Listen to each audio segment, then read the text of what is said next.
Hey guys, it's Leo K.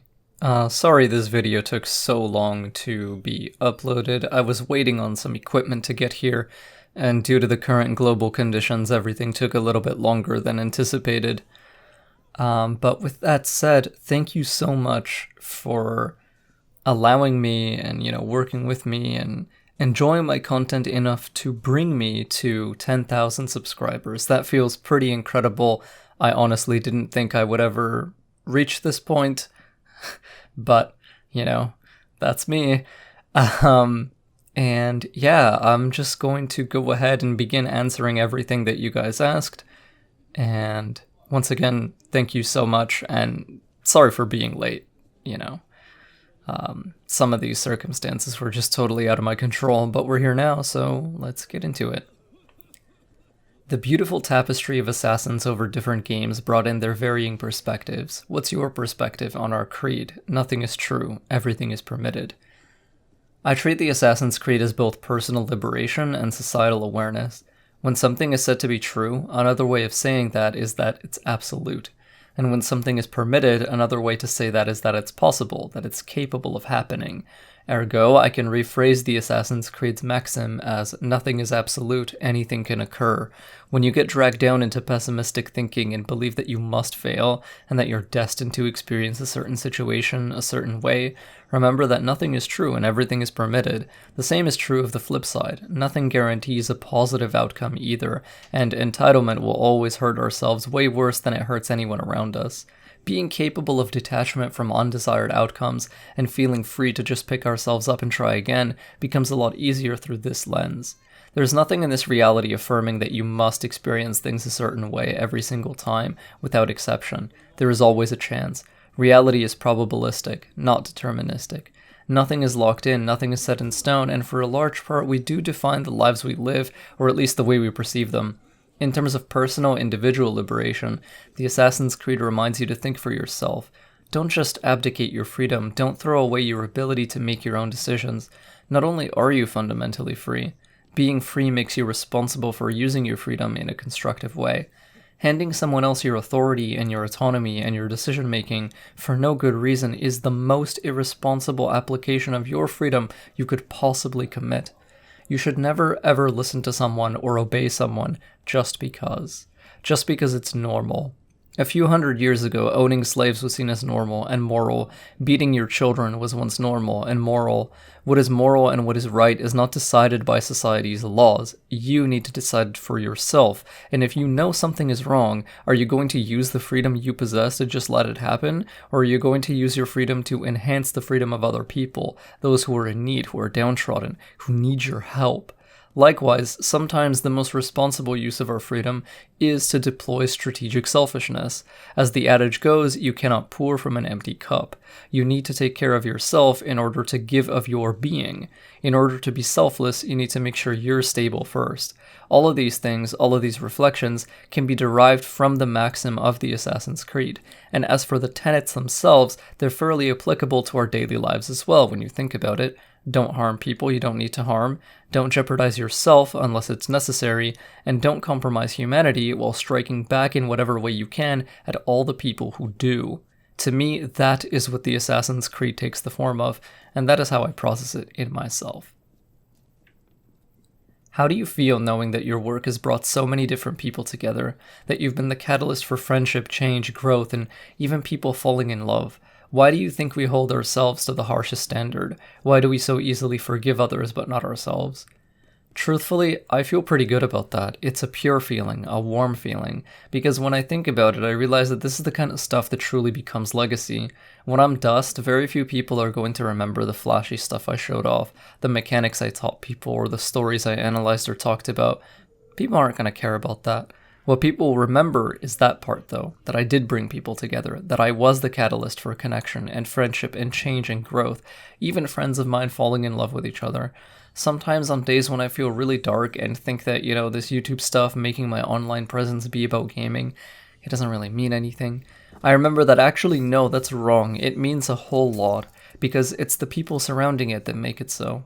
Maybe I helped someone out who was having a bad day. Maybe saying hi to someone or replying to their comment pulled them out of a bad place or gave them a little surge of energy. That kind of stuff, that matters. It's what I've always tried to do, even in my personal life, before I had any platform. And it's what I'll keep trying to do, as long as I can. I think that we hold ourselves to the harshest standards because we know what it's like to be at the peak, and we know what it's like to be at the bottom. I often miss what my power was like when I was at its height in Apex, and whenever I think about being mired in struggle and suffering, I never want to be down there. I claw and lash desperately to get out of it, and often that involves me pushing myself harder because I know what I should be capable of, regardless of whether or not that's healthy to do to myself. I think we can forgive others easily but not ourselves because we tend to assume the best of people, while we have no choice but to bear witness to our own worst qualities. I can't speak for everyone, but you and me, we've each personally suffered enough to have awareness of what people can be like when they're not at their best, how they can act, because we've been like that too, and it sucked for us, and we remember that feeling. I guess we have a tendency to forgive the drawbacks in others because we feel we can't point fingers unless we're perfect ourselves. It's one way our will to be internally consistent manifests, even though it ends up hurting us so much. Ultimately, though, it comes down to the knowledge that we just want to be better, because we know we can be, so when we're not, it kind of feels like we've betrayed ourselves, and that's really tough to forgive because we have to live with ourselves every day.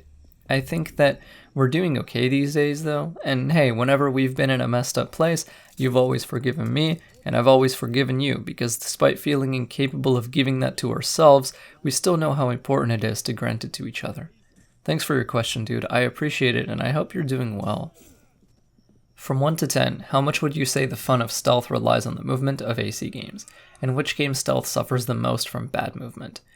I would say that in any game, not just in Assassin's Creed, movement and stealth are thoroughly intertwined, because stealth's major fail state happens whenever you place your body in an enemy's line of sight.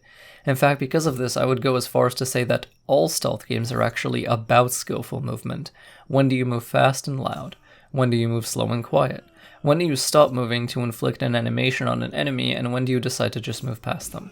When do you stand still to use a distraction or collect information, like observing a patrol or listening for footsteps? Stealth is all about moving in such a way that lets you get information on the enemy while being selective with the information you give them on you and denying them the rest of it. With that in mind, I would say how usable and interesting movement is in Assassin's Creed has a massive impact on stealth feel, at least 9 out of 10 if not 10 out of 10 in some games. As for stealth suffering from bad movement, and which Assassin's Creed game endures the worst impact of it, I would say that has to be Unity. In Unity, moving skillfully while prioritizing distance is very different than moving skillfully while prioritizing precision. When it comes to stealth, distance is not what the player needs precision.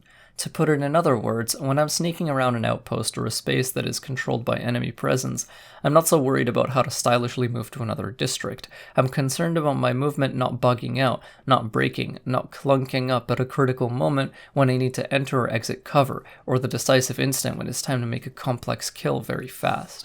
If my movement breaks or otherwise acts in an unpredictable manner in these moments, stealth can very often be jeopardized. The reason why Unity's stealth is so good is in spite of its movement, not because of it. What makes the stealth great is the tools, the options, and the ways you can move, but not necessarily the ways the game will accept or interpret your inputs. Honestly, the fact that Unity's stealth works as great as it does, despite the flaws in its navigation, is something I put a lot of respect on its name for. And for everyone who doesn't remember, it used to be way worse at launch, especially on consoles. Syndicate can also be problematic in this regard, mainly because of the lack of forced jumps, which means that if your assassin decides not to jump off an edge that looks like it's a totally valid jump, this can get you detected because you're no longer moving in the way your mind is expecting to. Finally, Origins and Odyssey, despite having such simple movement, can actually screw me over in stealth sometimes personally. There are times when a quick redirection done through a side eject or a back eject would serve me well to get out of the threat of detection, but since those actions aren't available in those games or available consistently, I can sometimes be caught because of that. Besides stealth, what's your favorite game genre? Metroidvania and survival horror. For survival horror in particular, Resident Evil, and it's not because of the zombies actually, it's because of how good the gameplay is. Resident Evil games have a very particular game feel, almost like a mechanical identity that can be compared to the way that Assassin's Creed has a mechanical identity. Playing Resident Evil puts a very specific feeling in my hands and my mind, just like how playing Assassin's Creed does. It's intangible and difficult to describe, but maybe my brain is just structured in such a way to really enjoy the kind of thinking and decision making Assassin's Creed and Resident Evil ask the player to do, especially the kinds that overlap, like resource management and macro control of your battlefield with the use of wit and consumables. Oddly, there are some good Creed-likes like Shadow of Mordor, Shadow of War, the Arkham games to a lesser extent, and the upcoming Ghost of Tsushima, but there aren't really any great Resident Evil likes, except for maybe The Last of Us. Incidentally, I look forward to playing and making content for both The Last of Us Part 2 and Ghost of Tsushima, but more of my focus will go to Ghost of Tsushima because a YouTuber and friend of mine, Solid Perry, makes amazing The Last of Us videos already, and I expect him to continue this with the sequel, so check him out. Everyone keeps asking complicated stuff, but I just have a simple question. How are you? I'm okay. I feel pretty good these days. The world is going through a difficult period, but I've been staying indoors and just trying to bide my time while offering what I can offer back to the people around me and the people who look to me. Thank you for asking. That's very kind of you. I think this is kind of off topic, but can you tell us your PC specifications? Sure, my graphics card is a GeForce GTX 1070, my CPU is a Ryzen 7 1700, I'm running 16GB of RAM, there are 2 sticks of 8 gigs each, and the brand is Ripjaws from G-Skill. My Windows 10 operating system is installed on a 1TB solid-state drive, the Samsung 860 EVO, and I have another 1TB hard drive for storing files, recording videos, and installing games that don't need fast loading. My keyboard is a Corsair Strafe RGB Mark II, and my mouse is a Razer DeathAdder Elite. My microphone is an Audio-Technica AT2020 Plus USB, and hopefully I will replace that with an XLR eventually. I also have a Logitech C920 webcam, but I don't use this too often. What is your favorite stealth game of all time? That would probably be Dishonored 1 or Metal Gear Solid 5 The Phantom Pain. I also really like AC Unity, but that seems to be more a case of Stockholm Syndrome from being forced to play it so much. By the way, did you know that real life, not a meme, Stockholm Syndrome isn't actually a real thing? Some really cool ideas and findings have arisen recently that debunk it. Look that up if you're curious. Will you ever set up a Discord? If not, why? I used to have a public, official Discord server for quite a while, but it got to a point where it was really difficult to moderate some of the more intense conflicts within, and nearly everyone there started to have very negative experiences. I would wake up every morning and literally dread looking inside my own server, a place that belonged to me, which I was the owner of, because I knew there would be something horrible happening. That's how you know something has gone wrong. Because of this, I shut the whole place down. I may bring it back online at some point in the future, but for now it's not in the cards, because it's so emotionally draining and soul-crushing to deal with that kind of stuff. Like, a lot of content creators aren't active in their own Discord servers, whereas me, I'm super active in my own Discord server, and so to be constantly confronted with all the worst shit that people are capable of doing to each other when it's a public space and, not just a place for my friends, it's not for me. For the time being, there is a subreddit at /rleok and another at /rleokrogue, both of which were created independently of each other and by different people. The Leok one is older, but you can hang out and post stuff in any of those two. What's your opinion on AC Chronicles? What do you think about a proper AC game set in those times, and would it work? I love the idea behind AC Chronicles, and I actually straight up loved AC Chronicles China in full. India has a lot of design problems that make it a much worse game, and Russia takes all of those problems and makes them even more awful to deal with. But the baseline, the foundation they built with ACC China was incredible. I actually have a full playthrough of me shadow golding every mission in ACC China on this channel, I'm pretty sure. It's old though, because I didn't have a computer back then. So the quality is 720p 30fps, since I recorded it all on my PS4 with the built-in features the console has. I think that full mainline Assassin's Creed games with 3D open worlds would be great, either in those eras or those settings, or with any of those main characters. Xiaojun, Arbaz, and Nikolai would all be cool characters to follow. There's a lot of potential in main entries in those settings. They're fresh and unique, and not really anything we've seen the core titles touch before, so there is obvious value in that. I know you do all the side content before the main content, but do you collect all the collectibles that are currently accessible? Like if you had to blow up a wall but you don't have explosive yet, that's inaccessible before the main quest. I do, yes. When I play open world games, I tend to eat my crusts first, which is to say, I tend to do all content currently accessible to me which my character has the abilities to clear. There are a few reasons I do this, especially when I first start playing a new game. First and foremost, it gives me a lot of playtime in between main missions, which lets me improve at the game's mechanics and systems, and lets me do a lot more testing of interactions than I would otherwise do in main story sections. Any amount of time spent doing side content helps me play the main content more skillfully, which lets me enjoy myself more and helps me feel more capable. Second, I just love the meditative zen-like feel of breathing in and out and clearing content. I like the loop. It can be a deeply relaxing experience, and I don't think that's devoid of worth. I like it, I just don't like it when it gets excessive or when it's forced on us.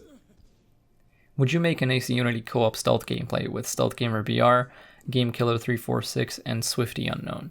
I would love to if those players care to do the same with me, but I have a bug in Unity right now where trying to play multiplayer with anyone causes my game to just crash immediately, so that is currently impossible. What did you think of the Assassin's Creed movie? I put off watching it for a long time because of the bad reviews I heard. I ended up enjoying it and looking out for all the Easter eggs and references sprinkled through the movie. I really enjoyed the Assassin's Creed movie.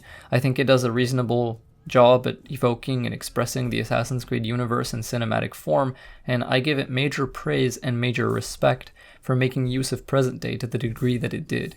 Frankly, that was really what blew me away. Ubisoft are usually very terrified of present day, very nervous to do anything cool with it, despite how central and important it is to the actual narrative of the series. If only for that, the AC movie has my props for sure. As a fan, I felt catered to, which feels great, because Assassin's Creed is generally very poor at catering to its actual fanbase, so it was quite refreshing. It does have issues, of course. Weird dialogue about the apple, weird dialogue about the creed and brotherhood that doesn't make any sense. All of those things are just odd, and you have to ignore them. But the interesting exploration of a more zealous, cultish, fanatically obsessed splinter faction of assassins, which were the Spanish Brotherhood at the time, that was really cool to experience. What do you do aside from YouTube? Are you a student? Do you have a job? At the moment, I do not have a job. The virus messed up a lot of people's employment, and finding jobs in the city right now is both dangerous and unlikely. I have money saved up, and one of my girlfriends works from home, so we're supporting each other through those resources. I am a freelance video editor, though. Some previous things I've done for money were video editing, writing, essay editing, working at a burrito place, and working as a telemarketer in a call center. That one was pretty bad, but I did have some fun moments joking around with coworkers. Talking about level and world design as well as location, how high and frequent do you think buildings and structures should be? How modernized and detailed or simple? How much should they be involved in gameplay? And how does it affect your enjoyment of the game, if it does at all? For me, architecture and world detail is very important, and I feel like the recent games don't really take it into account, gameplay-wise. The problem with Assassin's Creed and world design is that the developers are forced to retain some level of realism and authenticity when they're recreating cities, which makes giving us interesting movement routes more of a challenge than we might assume at first glance. In my ideal Assassin's Creed game, buildings should be very frequent, alleyways and streets should be frequent and not too wide, with alleys being more frequent than main roads, and building height should be varied and distributed among all kinds of heights, super short, medium, super tall, with many different interactions and movement. Generally speaking, the denser the city design is in an Assassin's Creed game, the better it tends to feel to move around it, and the stronger the Brotherhood assassin fantasy tends to become. Not being able to interact with buildings frequently, and not being able to move around them in the ways that I want, definitely affects my enjoyment negatively. Would you still recommend the newer games, Origins and Odyssey, as good games, even if not as true Assassin's Creed games? And if so, how should one approach the game so that it's enjoyable? Thanks for taking some time to interact with us, it's much appreciated.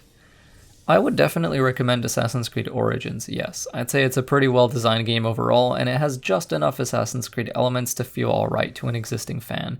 However, I would not recommend Odyssey as either a video game that stands on its own, nor as an Assassin's Creed product. There are a lot of questionable design choices in that game that constantly grate on the nerves and put a consistent layer of unwanted noise into your brain as you play. You can never shake the sense that the game has an insidious disdain for its player, almost as if it revels in the fact that you're wasting your time and not even having that much fun doing it. If you can get Odyssey super cheap and have nothing else to play, then why not? go for it. It's a functional video game, at least it works, but if you have anything else to play, you will have a much better experience just playing that instead. To have the most fun with Origins, you don't need to do anything special, honestly. Just play it. Do you have any tips on how to grow your channel? If so, what are they? Now, I wouldn't say I'm an authority on the subject. I'm not, like, incredibly smart in this regard. I kind of just blundered my way over here, but, you know, since you asked, I will do my best to distill my growth into words. So, yeah, basically, this is just a disclaimer and a warning that I'll probably be wrong about some of these things, so don't take them too seriously. So yeah, I have a few tips. I don't actually know how much is pure correlation and how much bleeds over into being causation as well. But 1, be good at what you're doing. If you're not good at what you're doing and you want to do it anyway, keep doing it until you become good at what you're doing. 2, develop a consistent aesthetic style for thumbnails, fonts, icons, and other such things. The human brain likes patterns which are pleasant to look at, so you want to make your stuff pleasant to look at while having it all have a consistent pattern. 3, if you're doing vocal stuff, having a good microphone makes an absolutely massive difference. Your voice doesn't even need to sound that good, and people will still love it, provided you're speaking into something that's of reasonable quality. When you're starting out, probably you don't have so much money. Buy a Blue Yeti and put one of those sock-like black pop filters over it. That's what I did. The Blue Yeti is the lowest end of the quote-unquote pro YouTuber microphones, but it'll work. It'll do good stuff for you for a while as you're building up your channel. I still use my Blue Yeti when I stream on PS4, for example. If you're in school, do oral presentations. I'm serious. Be eager for them. Get excited to do them. Get good at presenting content that's both pre-written and has a level of improvisation to it. This will help your vocal performance even when no one can see your face or your hands. Even if you have a great sounding voice, if you don't know how to speak and how to present your words in a way that's fun to listen to, you probably won't be fun to listen to. Do it a lot, practice, and believe in yourself. Believe that you're saying interesting shit. Say it in a way that's interesting to you. You kind of have to be in love with your own voice a little bit. If you still cringe at it, if you still hate it, that's fine, but you do have some work to do. Try to get comfortable. 5. Equipment matters, but not as much as spirit. When I started out, I was making unvoiced 720p 30fps videos captured by a PS4 and edited in the Share Factory app of that console. That's it. That was my loadout. That's what got me my first 500 subscribers. If I can do it, you can too. When you get money, invest into your equipment. A gaming PC is a really helpful investment for so many reasons. A good microphone, ways to organize yourself, commissioning art or other bits and pieces for videos that you lack the skills to create yourself. I'm not an artist. I can't draw. If I really need a drawing, I can pay other people to draw it for me with money acquired from the YouTube channel. 6. Have people who love you on your side. I know this sounds weird and maybe a little tough depending on your situation, but having people who want to see you succeed, who support you, is really important. Accept help and be grateful. Get online, go to forums, go to different games, meet people, and just make friends that really appreciate what you do and support you. It helps so much.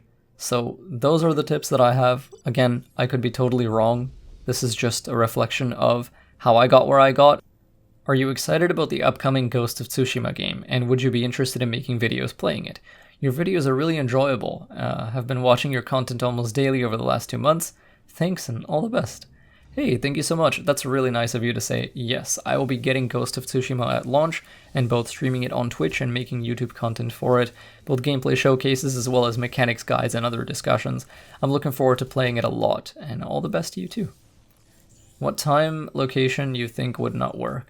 I believe that any time and any location can work for Assassin's Creed. Are there any AC games that most love but you can't seem to get into? Congrats on 10k. I don't think so, funny enough. I've been able to play and enjoy every single Assassin's Creed game to date. I regret getting into Odyssey because of what a laborious process it is to play, and I've burnt out on that game so severely I never want to revisit it, which is the first time this has ever happened to me with Assassin's Creed, but I still ended up playing that one, getting into it, and making the best of it. At least enough to see all the narrative it had to offer, so I'm ready for the next one. And thank you, I'm super lucky to be here. Can you play with me in AC Unity on PS4? And one more, what's your favorite country and where do you want to move to in the future? I don't play Unity on PS4 anymore, I'm sorry. I don't really have a favorite country either. I've never been much for nationalism or patriotism of that nature. I do find certain countries aesthetically and culturally intriguing, though. I'd like to visit some of the old castles and ruins in Romania. I'd like to see what it's like to live in South Korea or Japan for a short while, but that's about it. In the future, I really anticipate moving nowhere. I'm pretty happy where I am, as far as a permanent place to live is concerned. This one is just Lefika celebrating. Thanks for the support, dude. You're a boss. I love you. Do you think Assassin's Creed Odyssey is a downgrade from Assassin's Creed Origins? I do. It does some things very well though, like the visual customization feature, as well as the ability to assign different loadouts to slots and switch between them easily. There are some quality of life features and some quality of life upgrades in Odyssey that I anticipate being carried forth into other AC games. Those are just objectively great, but overall it is a much worse game in almost every way imaginable. Do you think AC has a long future ahead of it, or is it close to its end as a franchise? I think that Assassin's Creed definitely has a long future ahead of it. It's a highly successful brand and it has a lot of players who really love it and love the player fantasy it used to try to evoke. Now, I think that this current storyline, this existing AC universe with the Brotherhood and Abstergo and the First Civilization, all of these things that make up Assassin's Creed as we know it will one day soon probably come to a climax and have this universe's narrative be concluded. But Assassin's Creed as a brand, as a franchise, I think games will continue to be released for it until I'm an old man. It's become as monolithic as Final Fantasy and Resident Evil at this point. What do you think makes a good gameplay video for people to watch, especially for stealth games?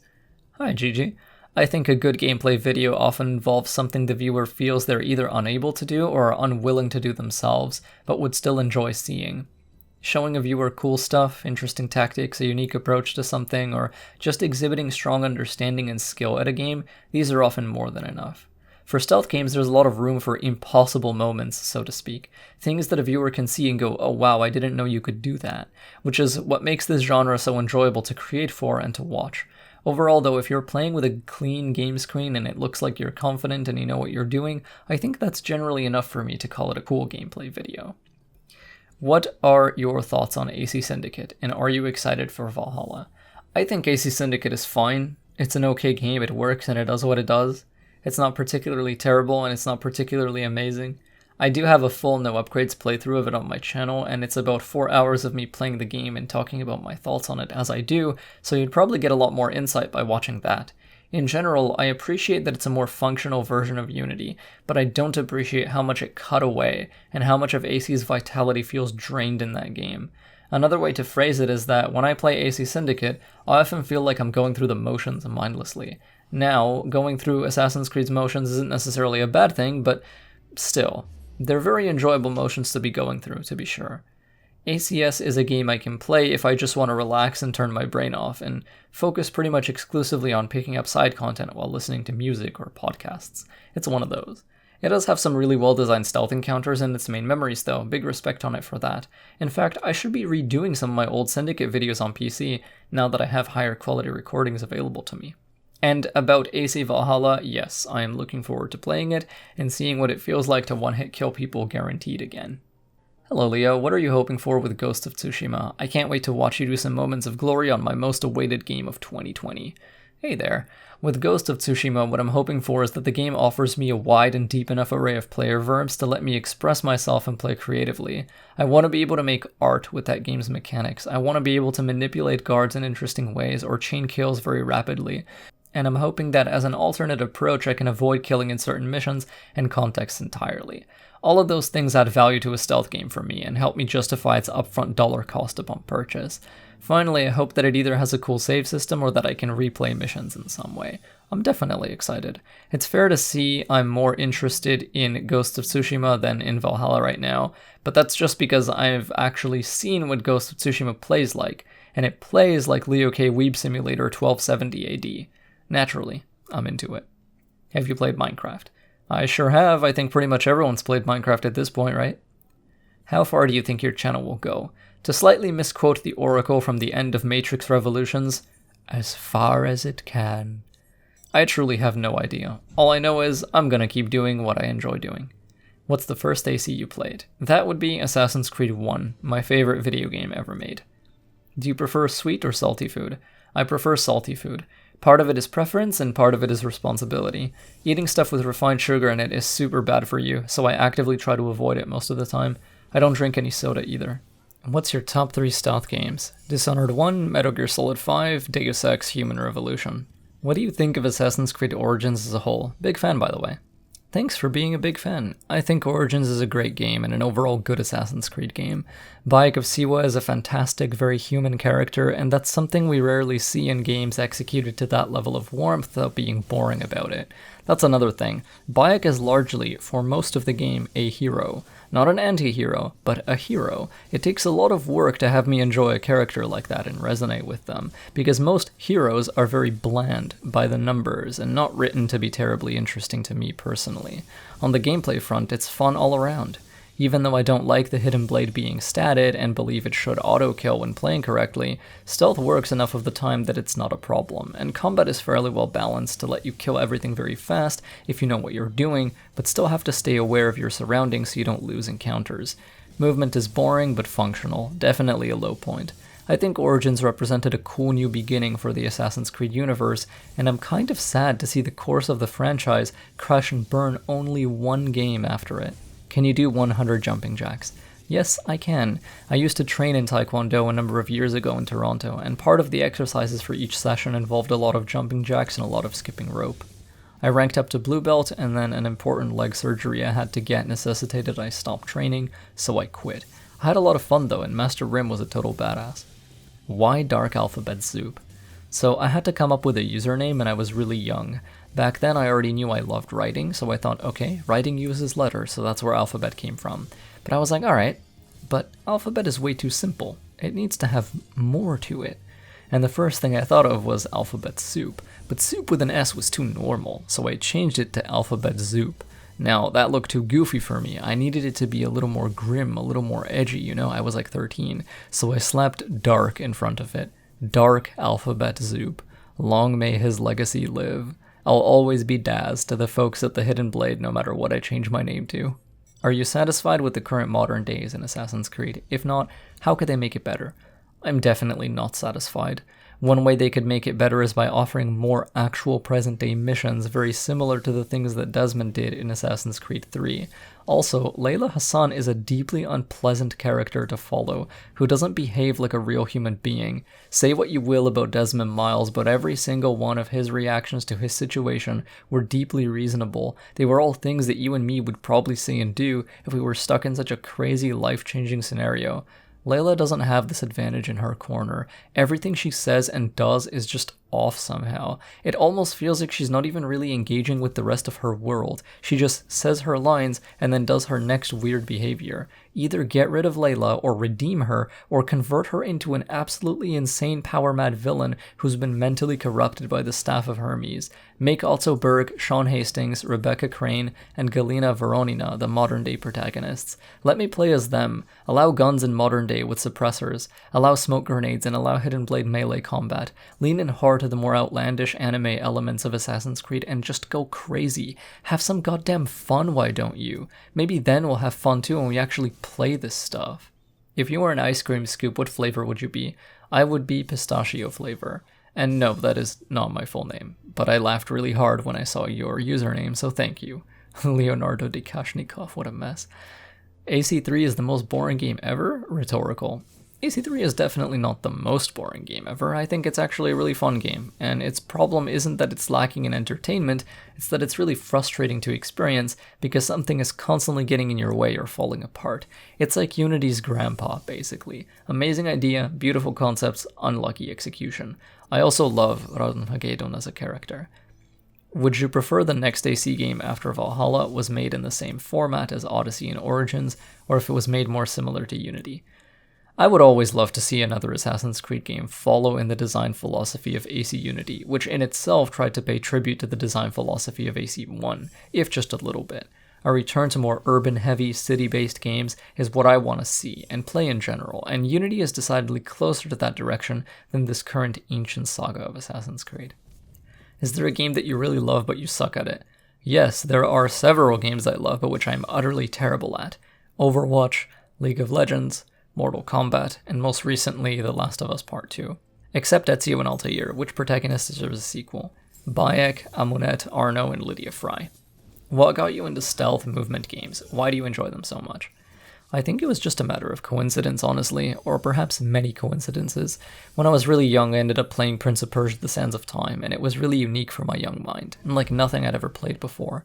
After that, I got obsessed with the idea of running on walls. I googled running on walls, and discovered that something called parkour exists, a discipline and system of movement which focuses on the user's ability to traverse any obstacle in front of themselves as efficiently as possible. I was completely blown away and utterly addicted. I spent weeks just watching parkour music videos on YouTube. Old Category, the Paper Wings video, Urban Ninja, the District 13 intro chase. If it was a parkour video that was big on the internet around 2005-ish, chances are Tiny Leo K has watched it. Shortly afterward, I had nothing to play, so I dug up my old PS1 that had my brother's Metal Gear Solid 1 disc in it. I ended up playing all of that. It was revolutionary. I felt so threatened, but the atmosphere and the world were immersive. It was like playing hide and seek, but I had a lot of power over my enemies. It wasn't just about hiding. I could defeat them too. Very early on, my mind was rewired to crave that interesting dichotomy at play. When in the shadows, I was a god. When exposed, I was a dead man walking. It was mostly the cinematic aspirations that kept me playing, because the stealth I was still pretty bad at, but it had planted the seeds.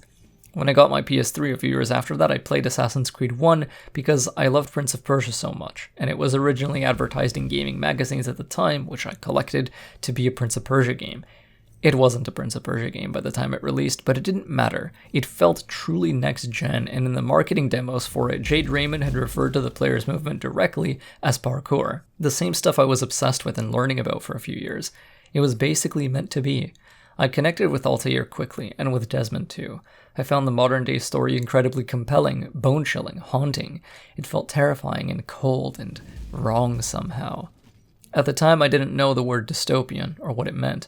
But I had fallen in love with Assassin's Creed, and Mirror's Edge, another movement-heavy game, also parkour-based, also based in an urban dystopia, drew on my heart as well. I loved it too. Now I was firmly in love with movement, and with another genre whose name I did not know. I didn't even think it was a genre. All I knew was the high technology, cruel overlords who controlled everything, the rich corporations and the hackers who fought them. Not heroes, no, but not villains either. Criminals, maybe. But good people, deep down in their hearts. I knew I liked that stuff. I knew I liked it more than anything in the world. Sometime after, I would play a game called Deus Ex Human Revolution, and I would learn that this genre, this setting that I loved so much, was called cyberpunk. Human Revolution introduced the final piece of the puzzle, stealth that I could actually get really good at. I played it, I finished it, I loved it. I looked up videos online for it. I stumbled upon a channel, Prenatural, a living god of stealth gameplay. I watched his Human Revolution videos, then all his Dishonored videos, and that was really the moment it all really truly clicked. I loved movement, I loved stealth, I loved cyberpunk, and I wanted to be Prenatural someday. As we all know, that last part never actually happened, but it was a noble dream in the heart of a young boy anyway. As for why I enjoy these kinds of games so much, I think it's kind of a similar reason to why people love Doom or God of War or Devil May Cry so much, but adjacent to it. I love the feeling of control and power over my environment that stealth and movement give me. In those action games I listed, the sense of power is much more direct, much more brutal, whereas in movement-heavy and stealth-heavy games, the sense of power is much more dexterity-centered, much more agile and cunning. I really enjoy that fantasy in any game that lets me live it. Can you please do more AC Unity videos? I don't know, compilations, maybe even talk videos with Unity gameplay? I love it. Big shout out from Ukraine, hope you are okay. The answer to the question of whether I can make more Unity videos is always yes, of course I can. I've been doing it for a long time now and I'm pretty good at it. The problem with that answer is that it doesn't factor in time taken in order to do this, because I've done so much on Unity already, that means there isn't much left that I still want to do. That's why I've shifted to mostly creating educational content like guides or tutorials or discussions about it. Your idea of just talking about random stuff with Unity in the background might be fun to do, but I would rather just deliver something of quality that actually involves the game more fully. I still have some guides to make on it, and I have a certain kind of Unity playthrough that I still want to do, so yeah, I'll try to get those done whenever I can. And I'll probably use Unity gameplay in the background of this video too. Big shoutouts from Canada Sage, and I hope that you're okay too.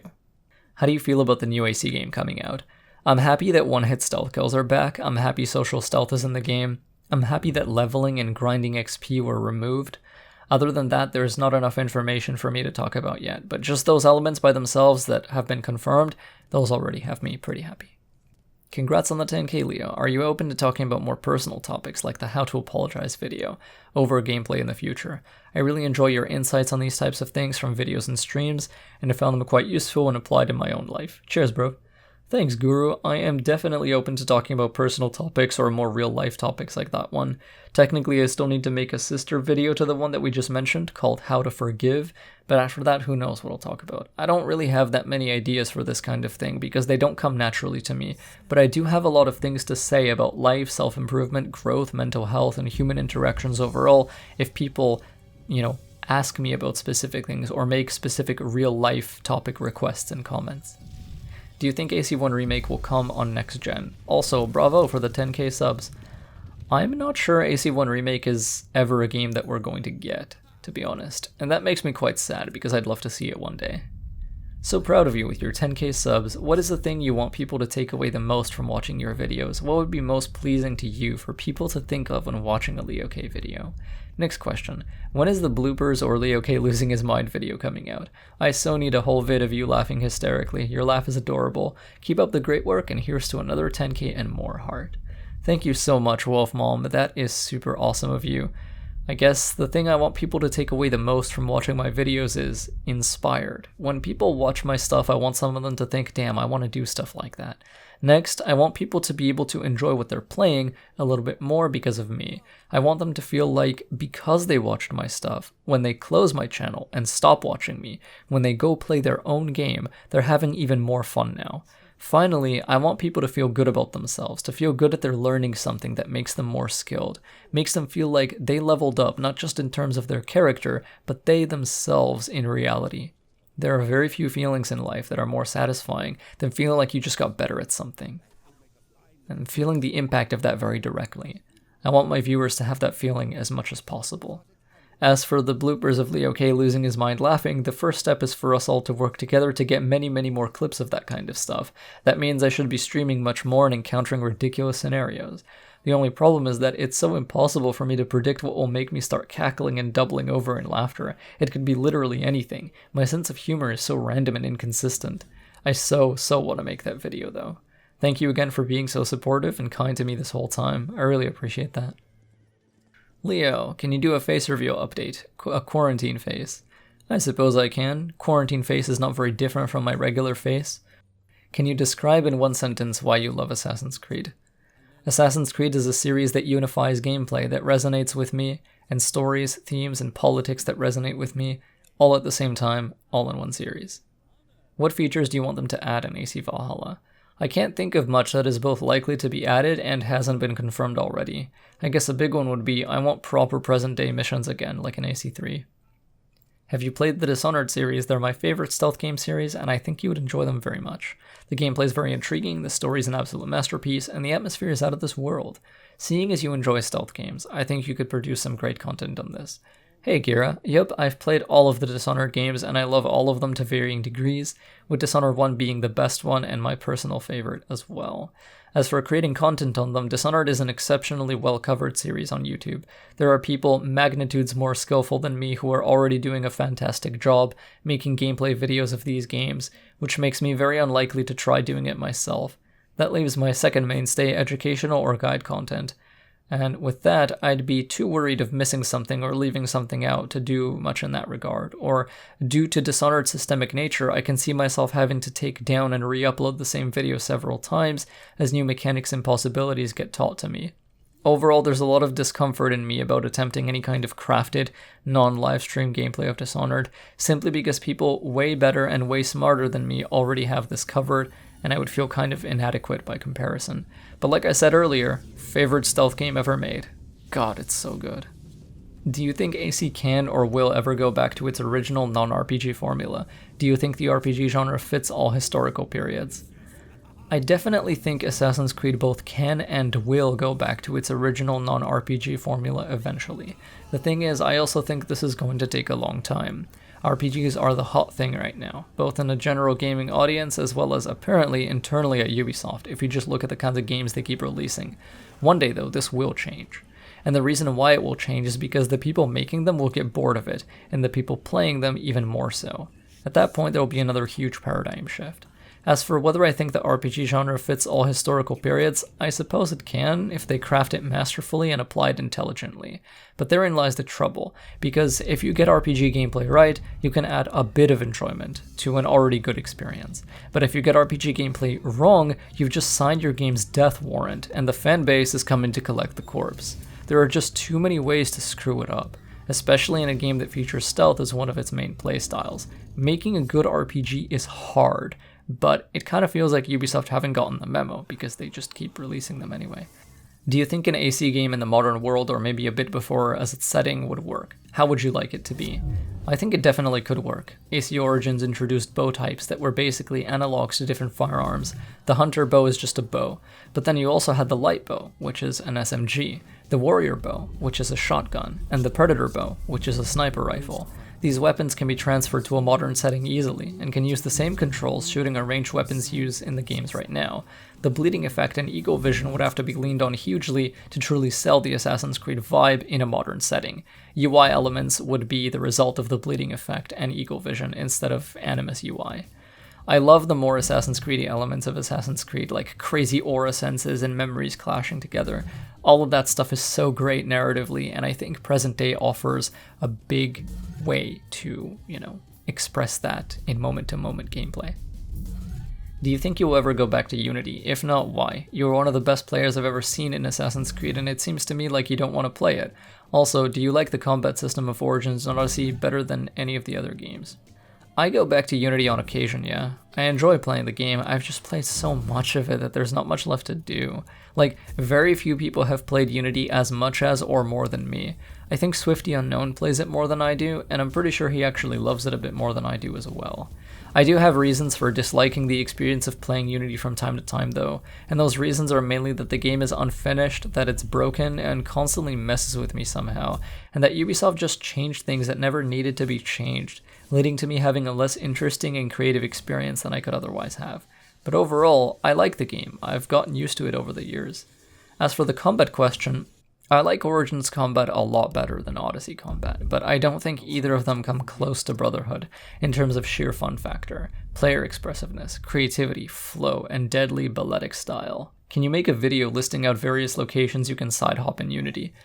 I could probably make a video showing a bunch of side hops and obvious spots for them, sure.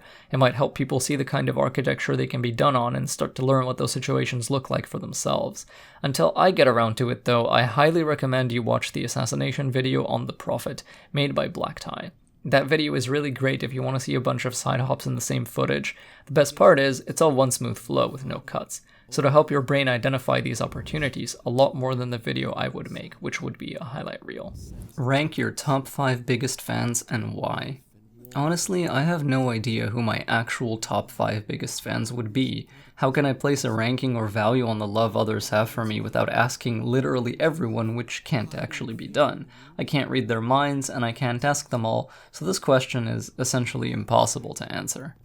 Congrats on 10k subs. Your thoughts on AC3 and Corey May as a writer, and why did AC3 fail?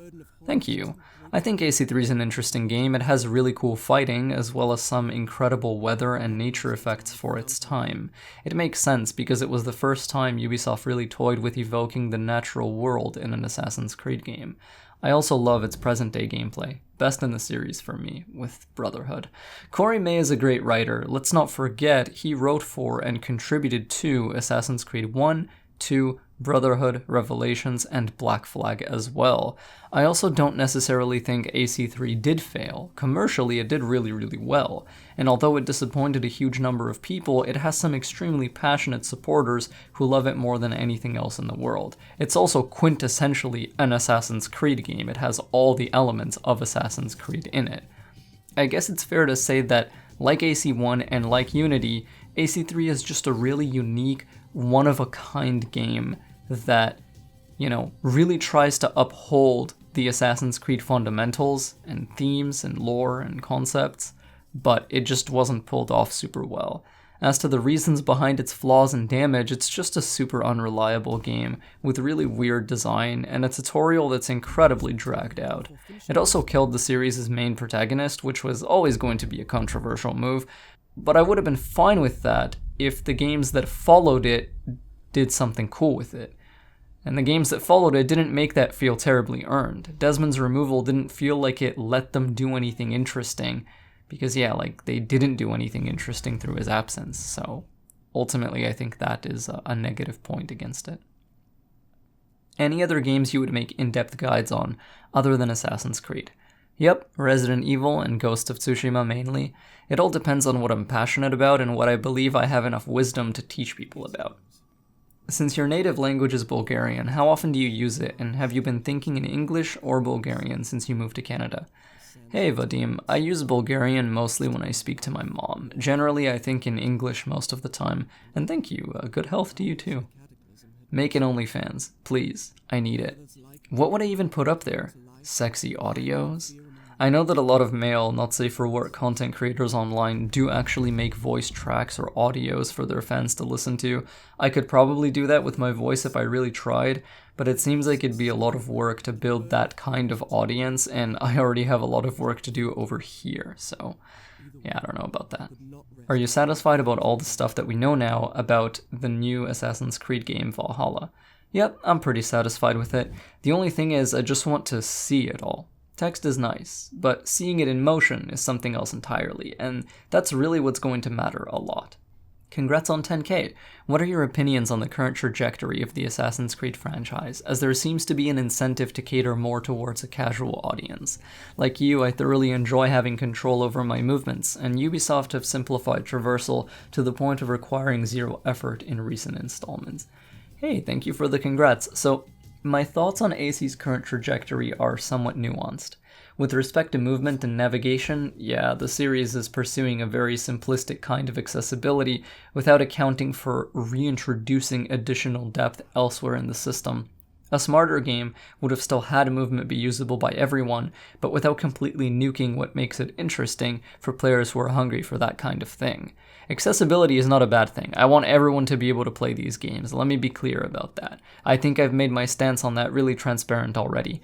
But this kind of accessibility that they're doing is very thoughtless and careless and sloppy. It just makes it impossible to fail. And that's not something anyone wants. It's just not very fun. Even people who need systems to be accessible, I don't think they enjoy this kind of thing very much. It just makes them feel like they're being patronized or like they're being talked down to or looked down on. Having said that, I don't necessarily think they're catering to a more casual audience with the rest of the game. I think they're just catering to people who are hardcore in a different way than we are. Case in point, I don't want to optimize a goddamn spreadsheet in order to correctly play a stealth game in a series that previously never involved optimizing spreadsheets. I think that makes sense, and I think that's completely fair. But maybe the guy who's a really hardcore RPG build creator is a big fan of that kind of thing. The problem here is not that the RPG guy is getting to have fun, it's that he's getting to have fun by giving me the boot and kicking me out of a series and community I already really loved, was loyal to, supported, and gave my money to for years. It shouldn't be one or the other. We should both be having a good time. It just comes across as Ubisoft being sacrificial of the people who already supported them, and that just doesn't feel good. It doesn't feel right either. Another thing to consider is that the newer games also add difficulty levels, and that's an example of them being more hardcore in a way that does respect me and does give me value. I always play on Nightmare, and I tend to love it quite a bit, when the stats aren't just screwing me over for no discernible reason. Thankfully, Valhalla is taking a serious crack at fixing most, if not all of the problems I had. On a scale of 1 to 10, how hype are you for Valhalla? I'm sitting at around an 8 right now. I need to see present day, and I need to see movement, and I need to see how stealth feels in this game.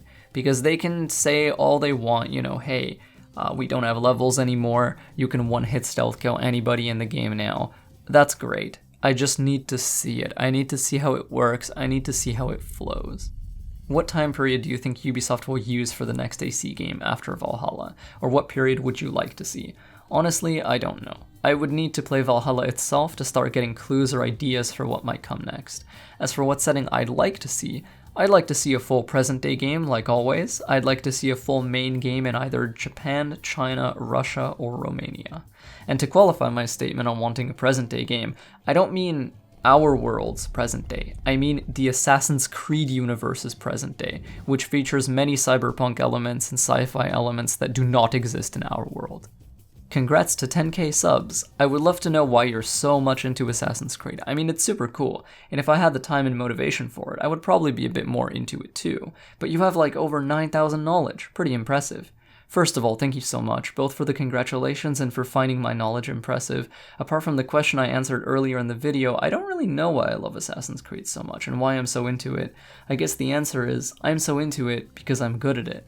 Being good at something makes it really easy to start enjoying it more and more, and the more you enjoy it, the more likely you are to get even better at it. So the cycle just feeds itself. I guess Assassin's Creed's gameplay and themes are just very unique in both ideals and execution, and they're exactly what I want to experience, so I just go ahead and experience it. Simple as that. What would your perfect game look like? For example, place, period, combat, movement. I've already made my video on my ideal AC game, which is on this channel, but if I were to really go absolutely bonkers, and if I could just say whatever I wanted with no regard for anyone else's tastes, my perfect Assassin's Creed game would be set in Japan in the year 3056 or something, and it would be cyberpunk but strictly land-based, no naval, in a big, urban, Unity-style city with tall buildings clustered together in filthy alleyways. The parkour system would be an evolution of Unity's where you can use parkour up and parkour down, but with truly unlocked freedom to eject in any direction whenever you want, from whatever you want, and jump and move however you want. Combat would mash together Brotherhood's kill chains and Unity's defensive play, and your character would have a very small health bar, but the enemies wouldn't have any bullshit ways to kill you, like teleporting bullets into your back without an indicator flash. You can't counter kill, you can only parry, like in Unity, but the moment you kill one guard, you can begin using your hidden blade to kill chain to the next one, and the next one, and the next one. If you get hit inside of a kill chain, you take a lot more stagger than if you get hit out of normal attacks, so you have to immediately go on the defensive and struggle to stay alive then. This would give the system a good degree of balance and risk-reward. For the aesthetics of the city, just go watch Altered Carbon on Netflix. That's my perfect Assassin's Creed game. They'll never make it, but I just told you what it'd be like. Any game franchises you'd recommend besides Assassin's Creed?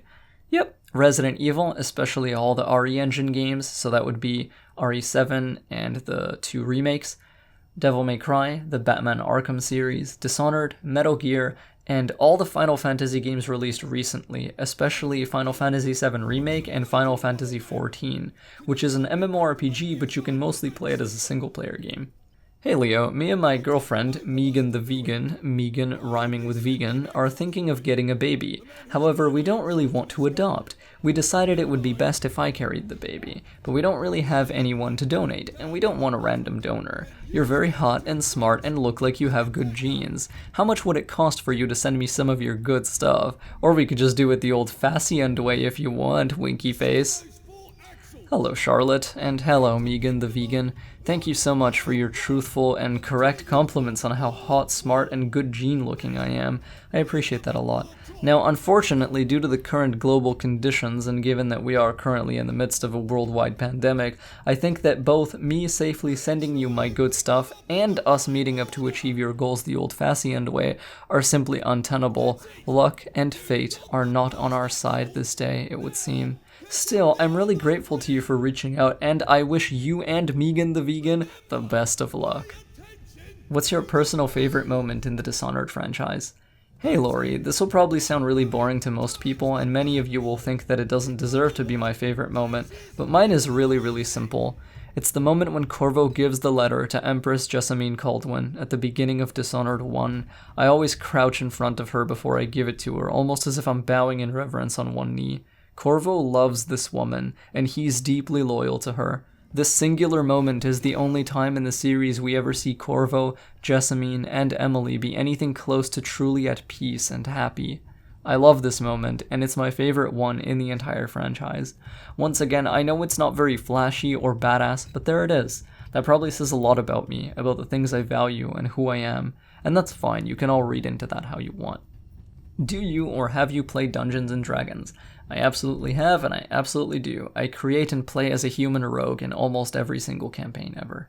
Is Ego Vision really that important for the older games in the series? I never quite used it during my playthrough. I've recently discovered you, and you made me fall in love with the old AC games, in such a way like I never thought I would. Thank you for that. Hello Suvik, first of all, I'm so glad I could help you enjoy Assassin's Creed a little bit more. Like usual, this is one of the little pleasures that makes running this channel worth it. Ego Vision isn't something that gets used too often, but the point is that when an assassin needs the ability, it's there for them. We don't usually find ourselves in situations where we need to use our powerful perception all the time. However, when we do, the fact that we have it available is part of what gives Assassin's Creed player characters their extra edge over their enemies.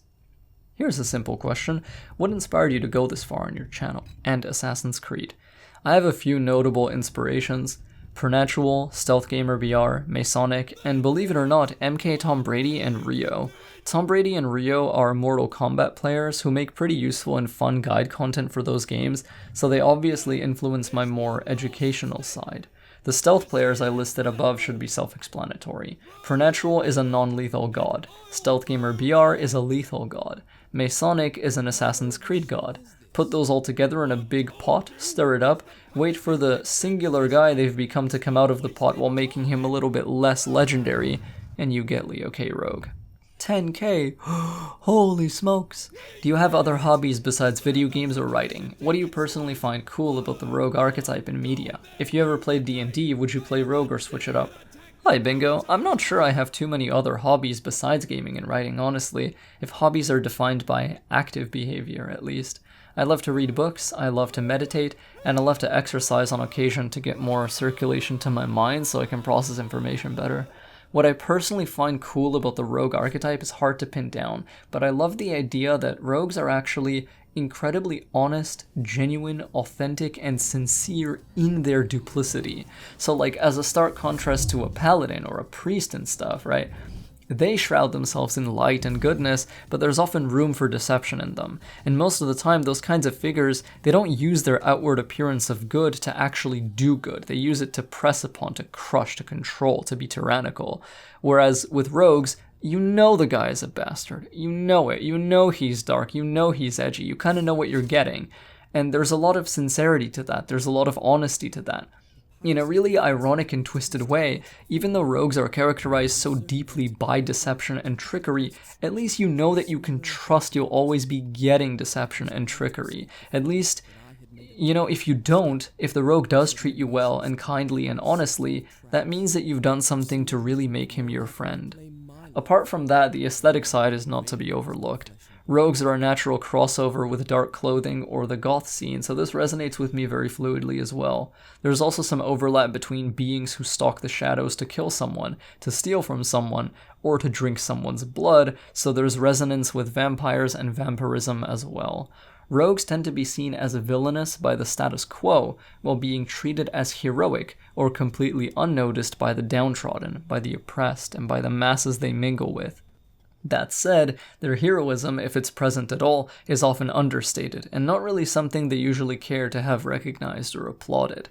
The rogue archetype is the person who donates anonymously to a charity because they don't care if people praise them or if they know who they are. They just want to do the right thing, in a society where doing the wrong thing is the expected norm, and where the people on top, the people in control, create that norm and benefit from that norm. Rogues trend toward having the fabled quote-unquote anime factor. Of all the various character archetypes, there's something particular about a rogue's favored loadouts, skills, and mindsets that make them very flashy, very kinetic, very interesting to observe and look at. At the same time, this flashiness and this over-the-top nature is still able to feel somewhat grounded, because rogues tend not to be associated with magic outright the same way that, say, a sorcerer would be. Rogues tend to be capable of befriending unsavory elements and people of the shadows. I have a lot of friends in real life who resonate with witches and phantoms and monsters like vampires and werewolves. Rogues are uniquely situated to be able to walk among all Shadowlands, all dark-typed peoples like these, and connect with and be emotionally close to all of them. Being a rogue reflects who I am on the inside, reflects my values, my beliefs, and my outlook on society. In Dungeons and Dragons, as well as in any other game that gives me the choice, I have always played a rogue, and I always will. Where do you plan to take your channel from here? Will you be focusing more on Twitch or try to balance the two? Hey, it's a yo.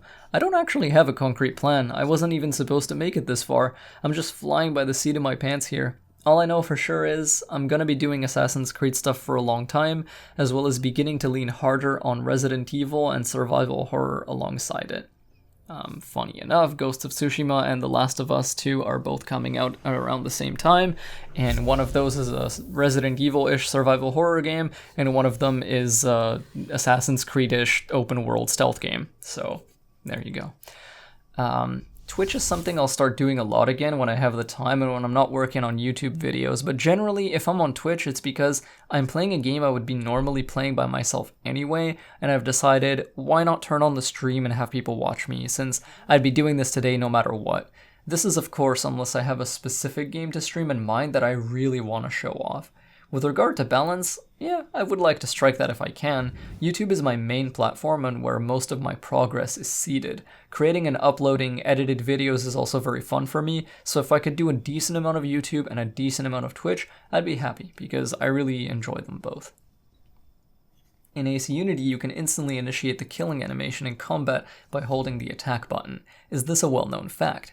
I'm asking this because I don't see you or any other YouTuber use this technique. I find it really helpful. Thanks, Tamid. And yes, this is very well known. It's one of the more famous techniques in the whole game, I would say. One of the reasons you wouldn't see me use it much is because I do not make combat-focused content for AC Unity, and whenever I do use combat to showcase a point, I don't actually want to be killing the enemy instantly, because then I would have no combat footage to talk over. As far as I'm aware though, every player I know uses this while fighting, and whenever I am fighting with a one-handed weapon in serious gameplay, I only ever hold the attack button on every swing. It's actually the only way I fight. What's your favorite kill move in the Assassin's Creed series? Random question, I know, but I have my own and you probably do too. I love your channel, dude. Keep doing what you're doing.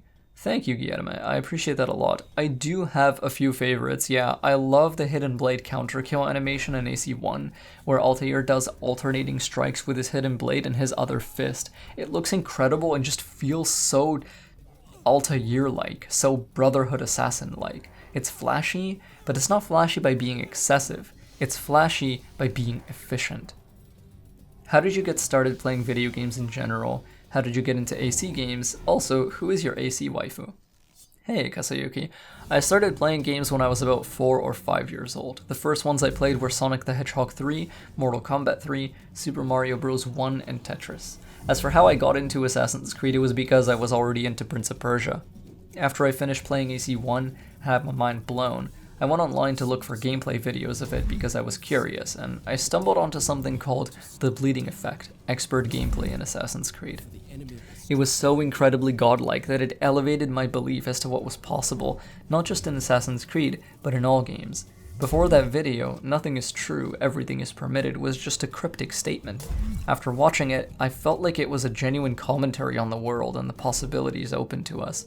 I'm really selling that video hard, but it is no exaggeration to say that if it didn't exist, I would not be here right now, making this video to celebrate this milestone. I may have just seen Assassin's Creed as just another fun video game, but it wasn't just that.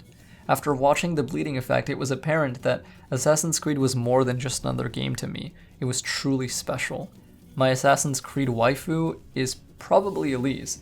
She's a redhead with a sword, and I bet she would whimper really nicely, so I just can't help myself. What do you think about the Mirror's Edge games? Would you like to see another installment in the series?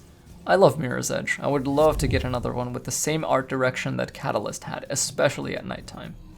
Do you play the first AC's OST on repeat, or are you normal? I fluctuate. Most of the time, though, I'm not normal. First, congrats on 10k. What's your ideal version of the Eagle Vision mechanic? Because in my opinion, the controllable Eagle is a bit meh.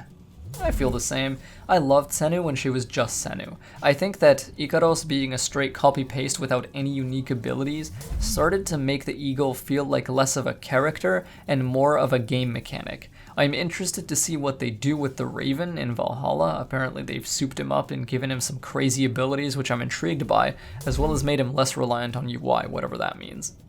Overall though, my ideal Eagle Vision mechanic would probably be something like Unity's. just something that you can trigger very smoothly and without stopping any of your flow, both during activation and while using the information it's giving you. I would like to see the extrasensory ability emerge from the assassin themselves, and I'd like us to stay within our own body in later games. The birds were really cool for a while, but I think that any more of them, and they'll overstay their welcome. What are your hobbies besides gaming? By the way, love your content. Thank you. Like I said a bit earlier, I love meditating, reading books, and exercising when I notice my brain is slowing down. Glad I helped you get there, dude. Good work.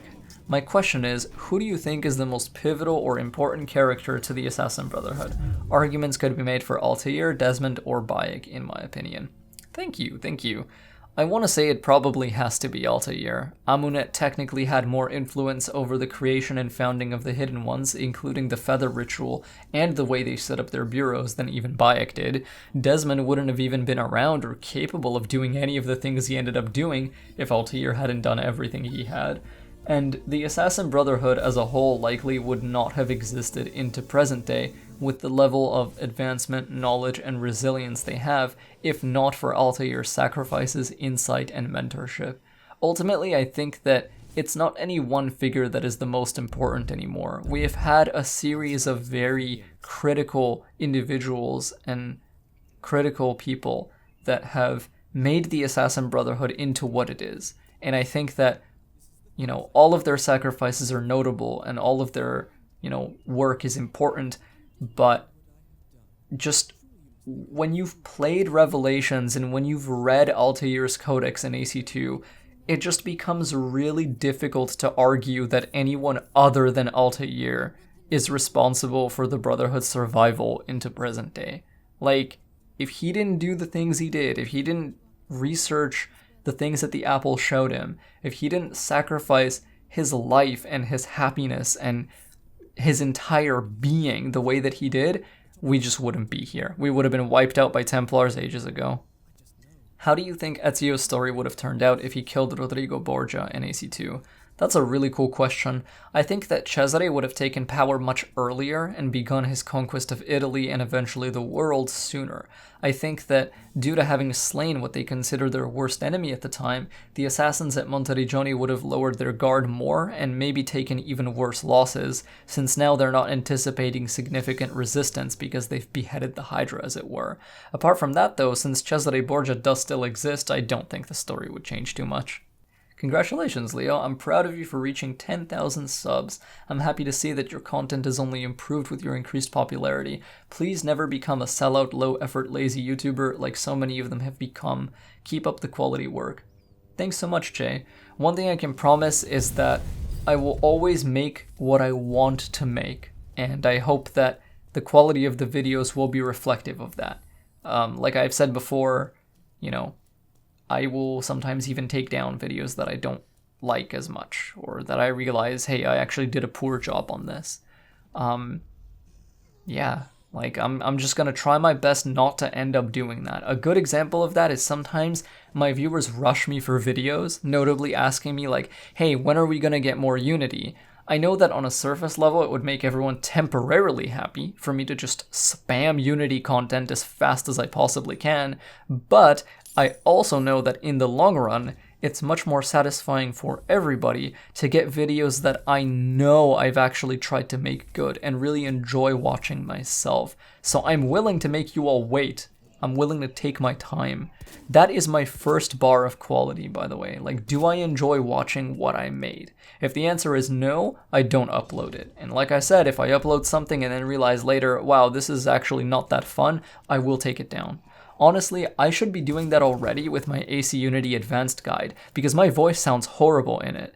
The only problem is that it's the only video like it that I've seen on YouTube, so if I took it down, I would be denying everyone the knowledge inside it. Instead, I need to remake that video completely, make it look better, make it sound better, write it better, structure it better, and add the additional information we know about the game now. Then I can take it down and leave the better version up. Yes, I'll be losing the power of that video because it's currently the best performing one on my channel, but the sacrifice is worth it if it means a higher quality version can be delivered. If I'm really lucky, my viewers will still push the new improved version to stats that high anyway, so I won't be taking too big a hit. Congrats, Leo. You've worked very hard to get to this point, and I'm proud that all your dedication and love for your fave games carried you so far. You deserve all the kudos, hearts. That said, Dishonored when? Aw, thank you, Sephi. That makes me really happy. Dishonored when, though? Yeah, I have no reason to avoid it anymore since Lori's finished the game now, and she won't be spoiled on any of the plot beats or assassinations. I guess I can just do it whenever. Who's the character on your profile picture? Where do you want AC to go next? The character in my icon is Lionel Arcus, the Blade of Arcus, from a fantasy novel I've written but not yet published. He's the defender of the Arcus tree and the empress of that land, while also performing assassinations against the city's enemies. Where I want AC to go next is just anywhere, as long as it remembers what series it's supposed to be. Where do you think the future of AC and your channel is headed? Truthfully, I don't know. What I do know is that as long as Assassin's Creed exists in some form, I will cover it and create content for it. I've never outright claimed to hate Assassin's Creed. I've never claimed I will definitively drop Assassin's Creed. I'm just not that guy, you know? I love this universe immensely, and I just want to help other people love it too, both mechanically and narratively. I know that even if an AC game is not as good as the others, there's still going to be a lot of people who are going to play it, and so I would want those people to be able to enjoy it as much as they can. So I should still be making guides, I should still be explaining how the mechanics work and things like that. Also, if an AC game is bad, I should be criticizing it. I should be explaining what makes it so horrible. I should be explaining where it falls short and things like that. So, you know, I have a vested interest in not avoiding the series. I have a vested interest in continuing to cover it and being honest about it. So, you know, with all that in mind, I will continue to cover Assassin's Creed. With regard to where my channel is headed, I've been kind of blown away these last 2 years by how successful and effective my voiced content is, how popular and desired my commentary has become. As such, you'll see me uploading a lot of parallel variants of stuff where one has commentary and one is the exact same video but with no commentary, just the in-game sound. This is to honor my roots and my origins. I started as a pure gameplay showcase channel. Now, if new games release that permit me to create that kind of content to my personal standards of quality, then I will make more stealth videos and gameplay exhibitions. It's just that these days, a lot of games don't offer the consistency, flexibility, and creativity to justify me making things like that. Funny enough, The Last of Us Part 2, for all the criticism it's getting, it does actually have good stealth gameplay, so I will be probably releasing stealth content on that game because I like the mechanics. The mechanics are good. But other than that, yeah, that's why you have seen me skew more toward voiced content, discussions, and guides. Animals have to adapt to their environment, and the animal that most exemplifies this is the gaming YouTuber. What's your least favorite AC game and why? Assassin's Creed Odyssey. The reasons why are innumerable and uncountable, but we can mention a few. Its progression system is awful, its RPG mechanics are sloppy and unrefined, its stealth is unreliable and inconsistent, it's a nightmare to make any kind of quality content for, it destroyed the writing of a present-day protagonist Origins introduced that I actually liked in that game and was curious about, it made a badass present-day antagonist look inept and pathetic, and it has no idea what it wants to be, what it wants to say, or what it wants to do with itself. That, and you can call this game anything else other than Assassin's Creed, and no one would bat an eye. There is nothing overtly Assassin's Creedy about AC Odyssey, except for the title on the box art. Finally, and perhaps the worst of all its betrayals, in the words of my good friend Assassinus, Assassin's Creed Odyssey is a video game which has absolutely no respect for the player's time. Congrats on the 10k. Do you recommend any AC content besides the games, like novels, comics, etc.? Thanks, Rafaela. I do recommend AC content external to the games. Yes, some of the best AC experiences aren't even in the games, and I more than anyone realize how sad that sounds. The graphic novel, Assassin's Creed Subject 4, which collects the comics The Fall and The Chain, is really good. Assassin's Creed Assassins, Assassin's Creed Templars, and Assassin's Creed Uprising are a comics line that covers the end of the Juno arc that began in Black Flag, culminating with killing the franchise's main villain a few pages after she was resurrected. Still, it's a great story right up until the ending. Assassin's Creed the movie is an enjoyable watch if you love present day, and you need a concentrated shot of Assassin's Creed visuals, iconography, and that uncomfortable, almost horror feeling that the original present day used to have. We also get to see a very unique, fanatical branch of the Brotherhood, and there's basically just a ton of fan service in this movie. Assassin's Creed Gold, the audio drama on Audible, is one of the greatest things I've experienced with Assassin's Creed period. It is so incredibly good, and I highly recommend you listen to it lying down on your bed or your couch with headphones on and your eyes closed. It's amazing. Assassin's Creed Heresy is a novel that touches upon Joan of Arc, the Sword of Eden, as well as some other cool elements from AC Unity that I don't want to spoil much. If you really love AC Unity and you want more that explores somewhat related topics, read AC Heresy, you'll probably like it. Assassin's Creed Last Descendants is really good and introduces a lot of cool new Animus concepts as well as a unique Animus type. I'm pretty sure Valhalla will make use of some of these elements one way or another because the writer of Last Descendants is contributing to that game. Additionally, Last Descendants features some Norse mythology, and that all ties into certain aspects of humanity as a species. So if you're looking for something cool to experience right before AC Valhalla, Last Descendants is it. Either read it or read about it on the wiki. Will you make a compilation of you being a simp for Elise or the other women you've simped for, please? I would love to make a compilation of me simping, but I have simped for so many women, both real and fictional, and the instances of me doing so are spread around so far and wide that it would be impossible for myself alone to collect all of them into one video. All women are queens, especially if they're even vaguely gothy, vaguely angelic, or have anything resembling red hair whatsoever. What's your favorite Assassin's Creed and how many total hours do you have on it? My favorite is Assassin's Creed 1. I can't really find out how many total hours I have in it because I played most of my AC1 hours on PS3, and that console doesn't actually track playtime at all. Have you platinums or 100%ed all of the Assassin's Creed games? If so, could we see a trophy showcase? Hope you play on PC and PS4. I have not acquired 100% achievements or trophies in every Assassin's Creed, no, especially not the ones that have multiplayer requirements. I generally do 100% in-game completion though, or 100% synchronization. I just enjoy doing that, I find it satisfying and relaxing.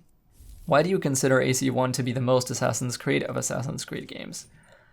Well, why do people consider The Matrix 1 to be the most Matrix of the Matrix movies? Why do people consider Resident Evil Remake to be the perfected form of survival horror? The answers to those questions are slightly different, but the bridging between them is what makes AC1 the truest expression of Assassin's Creed we've ever received. The real answer to this question would take its 1 hour long video to dissect and analyze, but if I had to put it in short sentences, it would sound something like this.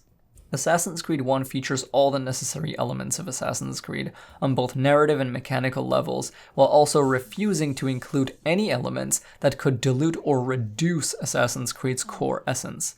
This leads to a game that cannot possibly be anything but pure, concentrated Assassin's Creed in its distilled form. It has never gotten more Assassin's Creedy than this, and with every game that is released after it, even starting with AC2, Assassin's Creed started to lose its identity. Hey man, what other games do you like? Final Fantasy XIV, Resident Evil, Dishonored, Metal Gear, Path of Exile, Tetris, StarCraft, Overwatch, League of Legends, and probably many more. When will we see more of Leo K. Ghost videos? When games emerge that make that possible and interesting. I think The Last of Us Part 2 and Ghost of Tsushima both have a pretty good chance, so let's cross our fingers and hope. Since Valhalla has no leveling and no XP, according to the released information, maybe ghosting will not be implicitly punished in that game the way that it was in Origins and Odyssey, so I'm excited to find that out. What is the most important thing you learned regarding making YouTube videos and going from 1K to 10K subs? Hey Trevi, so once again, these are all just my thoughts. They're going to be colored by my biases and my experiences, so, just take it as you will. What I learned is that consistency in content is more valuable than consistency in timing. A consistent visual identity for the channel, consistent fonts, a consistent set of values in the kind of content I'm making, even when it's not locked to one specific game or brand. Mind that I'm not even that amazing at this either, it's just something I've learned, not something I've mastered. Another big thing for me was to do what I needed to do in order to enjoy it.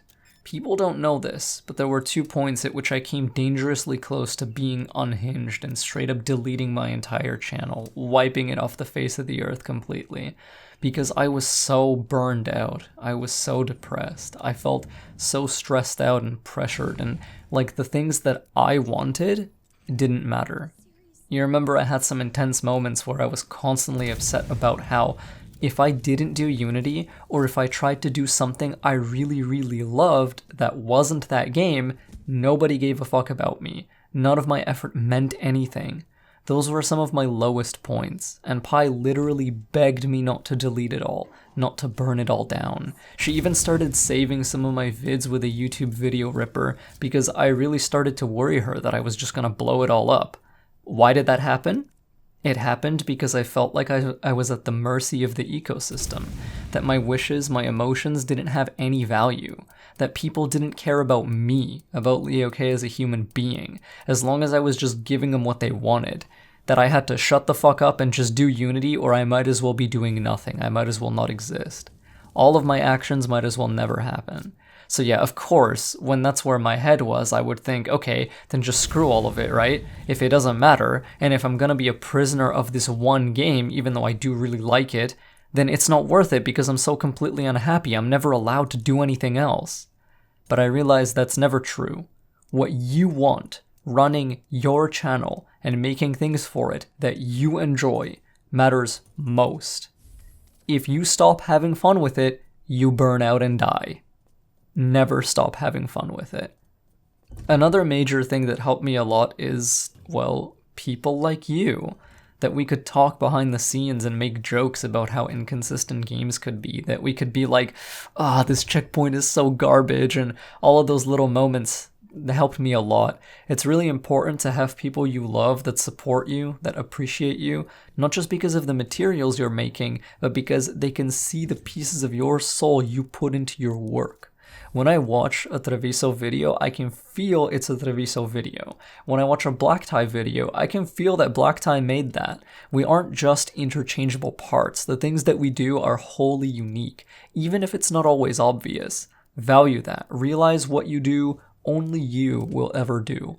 And have fun. By God, keep having fun with it, whatever it takes.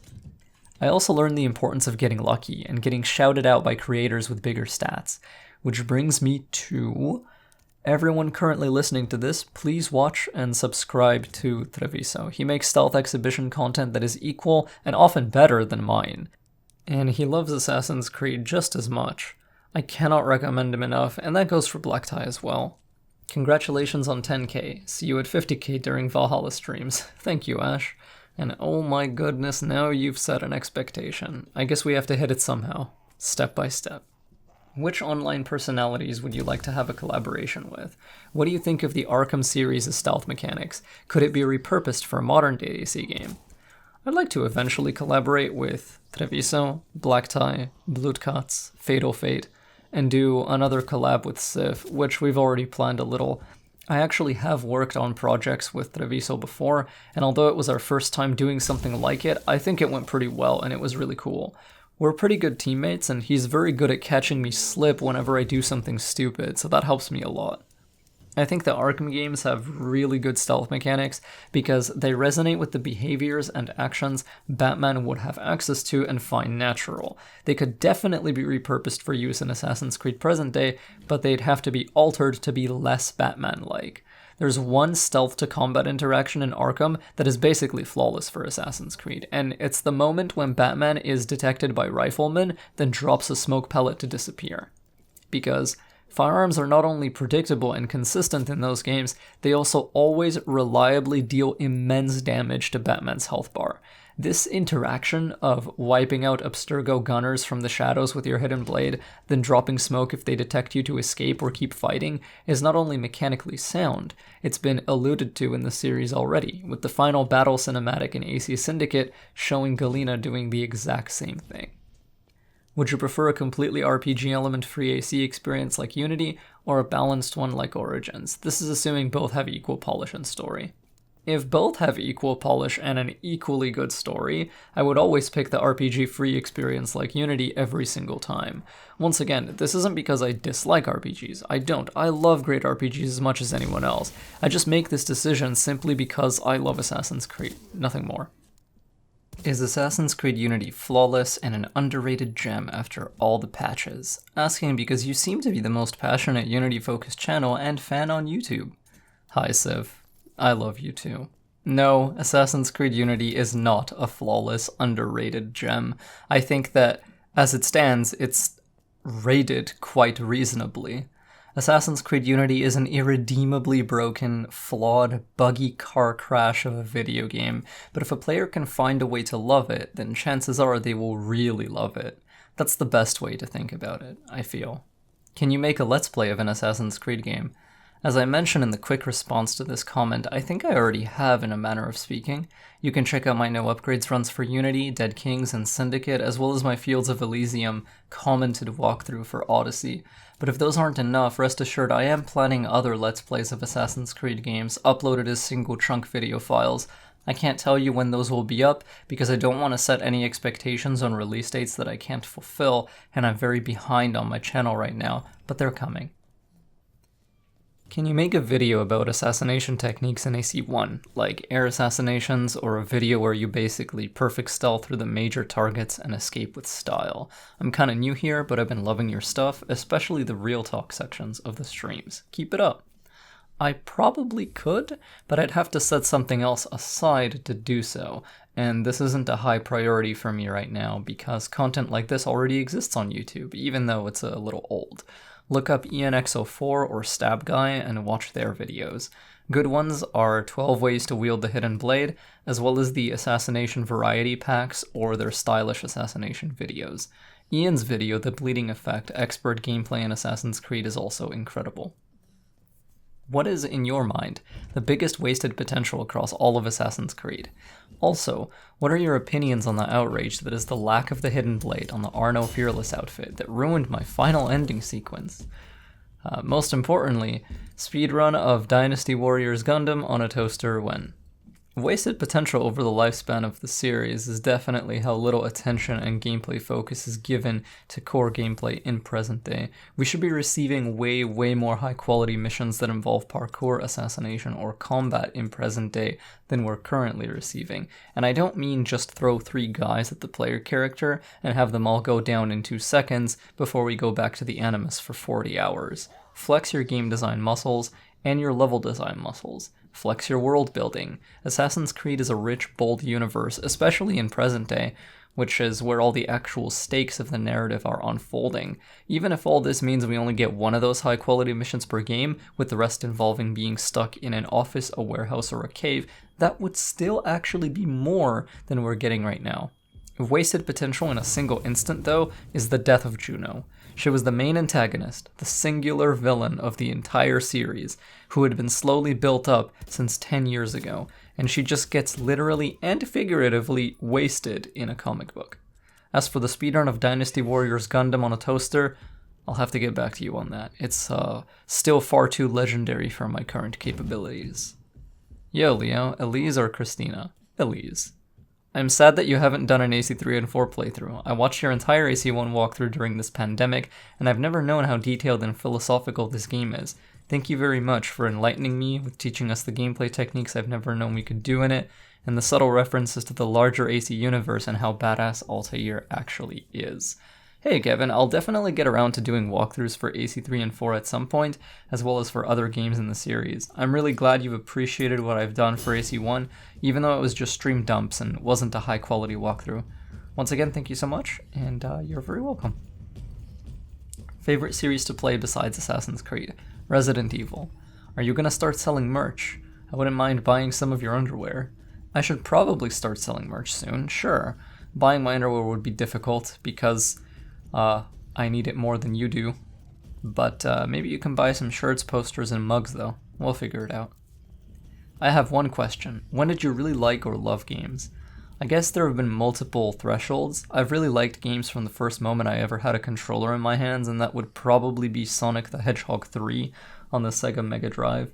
The next time I really loved games would have been when I played Prince of Persia: The Sands of Time, which taught me that video games could tell stories that could really resonate with me. I think at this point I realized the true emotional power of experiencing a narrative that you are an active participant in, something whose plot beats you moved through yourself with your own actions. Next it was Assassin's Creed 1, and at this point gaming well and truly became an immutable part of my being, and something I knew I would love forever. There's always hidden parkour mechanics in all AC games. Do you think we found them all? I can't confidently claim that we've discovered them all, especially in the games from AC1 to Unity. There may be one or two parkour techniques that still haven't been unearthed, although I think it's very, very unlikely. For practical purposes, yeah, we've probably figured out how it all works, at least the consistent ones.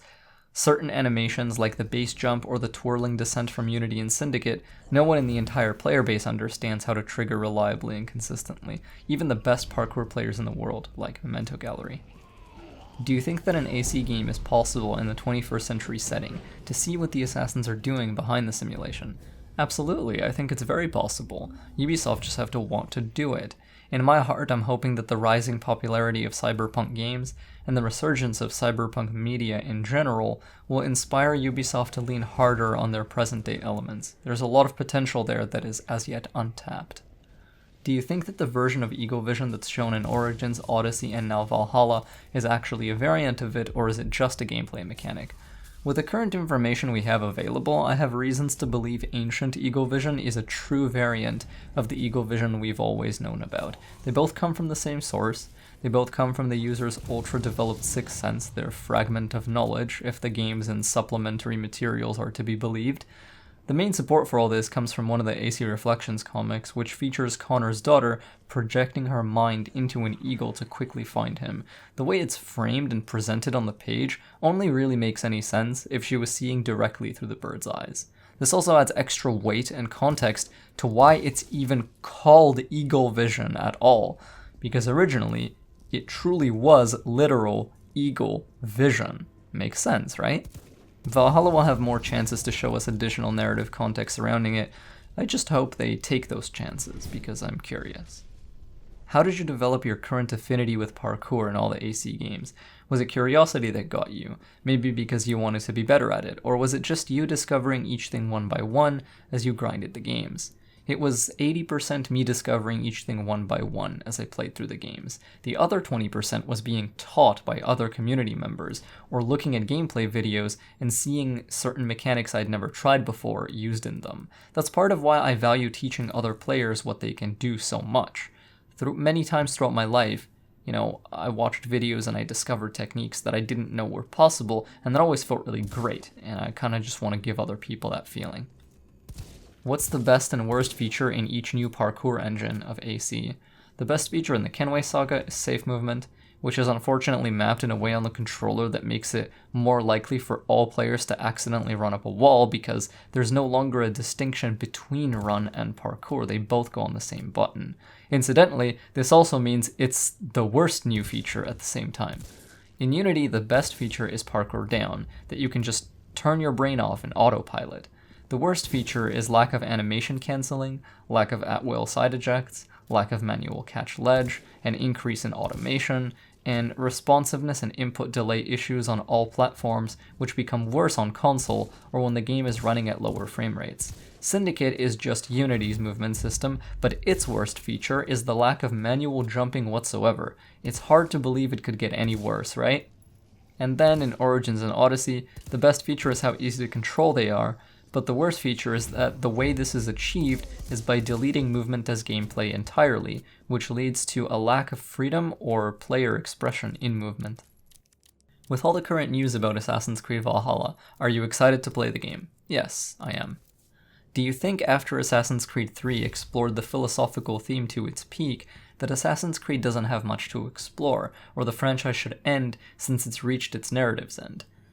This question contains assumptions baked in that I have to address first, and those are the assumptions that Assassin's Creed 3 explored the philosophical themes of the series to completion, and that Assassin's Creed even has reached its narrative's end. Both of those assumptions are false. Assassin's Creed 3 did do a decent job exploring the themes that it did, sure, but definitely not to their peak.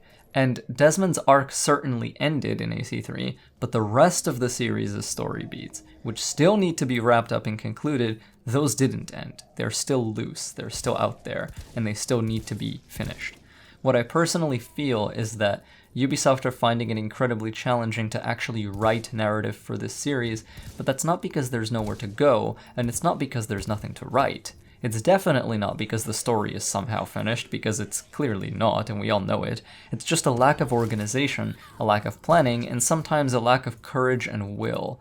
Assassin's Creed still has a few untouched topics that it needs to address, but I would eventually like to see this current incarnation of the AC universe come to a close, yes. So the series can be rebooted, and we can start fresh again with a completely clean slate on like a totally different planet or whatever the hell they decide to do.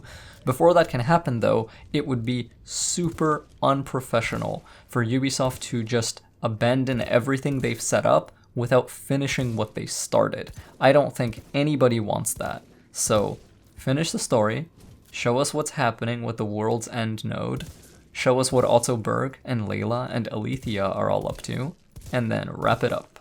Begin again with all the lessons you've learned, and do it all right this time without all the same mistakes you made. You know, plan it from the beginning. I would be fine with that. And for the last question, for a potential AC1 remake, how would you want them to redesign the movement, combat, and stealth, and what would you like for them to add in terms of new gameplay elements? I'd like them to keep movement largely the same, with just less delay between certain climbing animations. Everything else is essentially perfect. Add parkour down if you want, but don't remove manual jumping, and don't remove directional jumping, and don't remove catch ledge. Combat can stay close to how it is, but aggression should be rewarded. Stealth can stay close to how it is, with the inclusion of passive blend, crowd blend, and active blend that happens when you pray by holding a button down. In terms of new gameplay elements, I want to be able to pin maps acquired from investigations to my actual map screen, which would then overlay guard positions in an assassination zone, both on the map screen and on the minimap. I want more signage in the world throughout the city so that players can read their environment and actually figure out where they are based on signs in the world. If you want it to be really badass, what you can have is signs, plaques, and posts being in the particular city's language until the player gets close and you can see the words Animus glitch into English or whatever the user's current system language is. You can bring in the dialogue mechanic from Odyssey, but have it be purely used for asking directions, so you can lock onto any NPC in the game world, literally anyone, and be like, where are we? Or, where is this location? Some NPCs will know certain locations better than others. Guards, for example, might have more knowledge of a specific place they sometimes guard, but approaching them too often might start to make them suspicious. Regarding investigations, have them be done in waves or cycles. Wave 1 of investigations might be the same we see in AC1 right now, but after you finish that first wave, and you need to kill the next 3 targets, those investigations no longer exist in the game world because the Templars now understand the assassin is gathering information on them in this way. So at this point, all of the investigations change to totally new gameplay types we've never seen before. This gives the game more variety, and it also resonates narratively, because think about it, if Altair steals too many letters from people's pockets, well then the Templars will stop making people carry letters in their pockets. Heralds might begin to have more guards escort them, and that turns into a chase before the beat up. Little things like that. Basically, make AC1 even more AC1-ish. That's all I really want. So that has been all the questions I managed to get in. What a ride. Thank you so much once again to everyone who stuck with me this far, both the people who stayed until the end of this video and the people who stayed with me on this channel.